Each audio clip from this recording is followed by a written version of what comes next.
Report from Iron Mountain, Section 5, The Functions of War, and this is Part 4.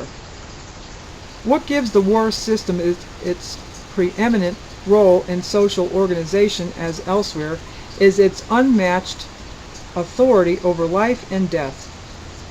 It must be emphasized again that the war system is not a mere social extension of the presumed need for individual human violence, but itself in turn serves to rationalize most non-military killing. It also provides the precedent for the collective willingness of members of a society to pay a blood price for institutions far less central to social organization than war. To take a handy example, rather than accept speed limits of 20 miles an hour, we prefer to let automobiles kill 40,000 people a year. A RAND analyst puts it in more general terms and less rhetorically. I am sure that there is, in effect, a desirable level of automobile accidents, desirable, that is, from a broad point of view, in the sense that it is a necessary concomitant of things of greater value to society. The point may seem too obvious for iteration, but it is essential to an understanding of the important motivational function of war as a model for collective sacrifice. A brief look at some defunct pre-modern societies is instructive.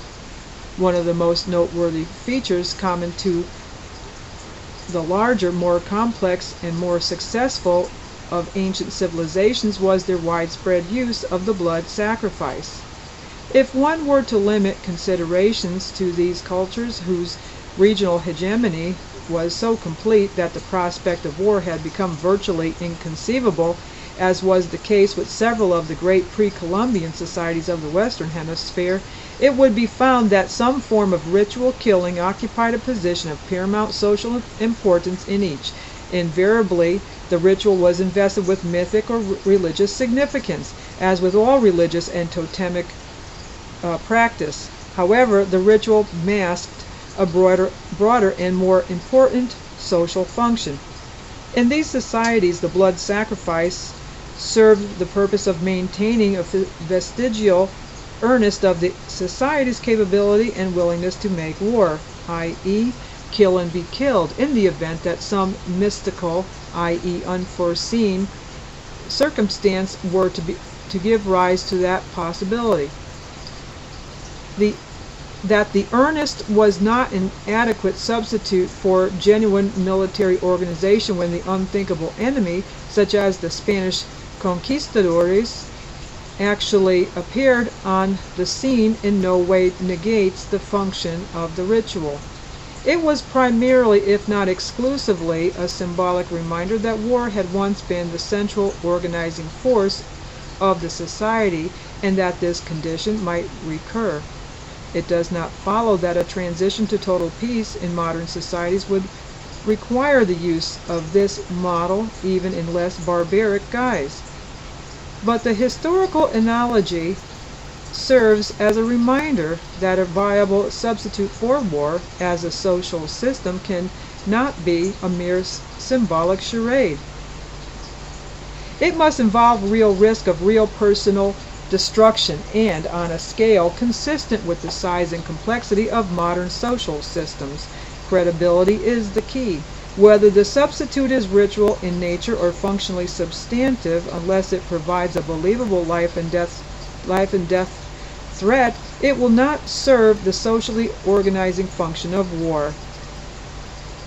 The existence of an accepted external menace, then, is essential to social cohesiveness as well as to the acceptance of political authority.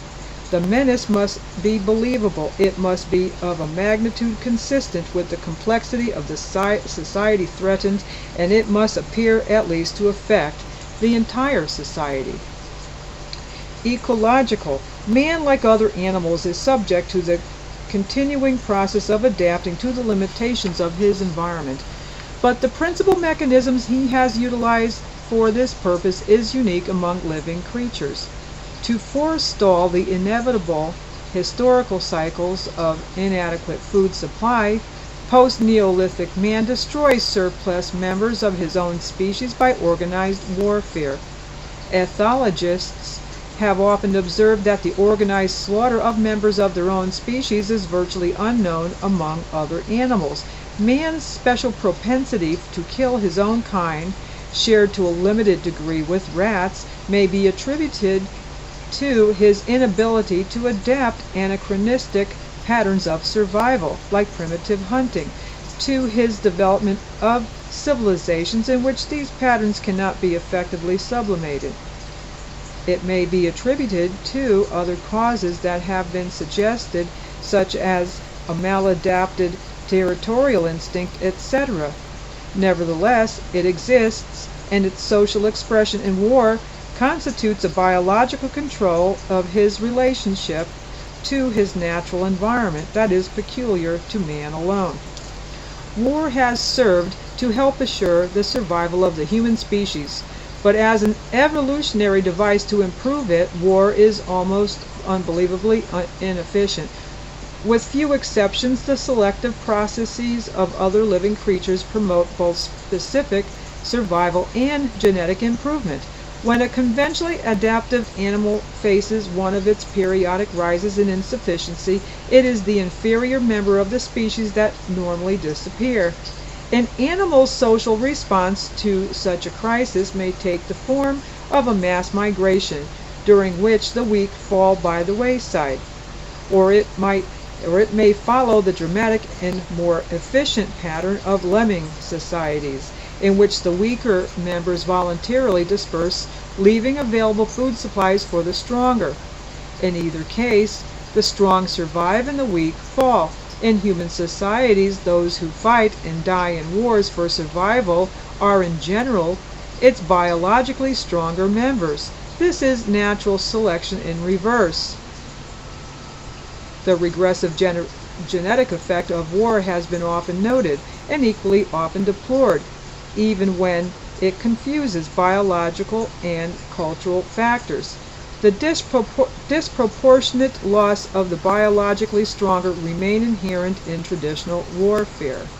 It serves to underscore the fact that survival of the species rather than its improvement is the fundamental purpose of natural selection, if it can be said to have a purpose, just as it is the basic premise of this study. But as the polemologist Gaston Bouteille has pointed out, other institutions that were developed to serve this ecological function have proved even less satisfactory. They include such established forms as these: infanticide, practiced chiefly in ancient and primitive societies; sexual mutilation; monasticism; forced emigration; extensive capital punishment as in Old China and 18th century England; and other similar, usually localized practices. Okay, we'll stop right here. This was part 4. We will pick up with part 5 of section 5, the functions of war, from the report from Iron Mountain, and hope you're following along.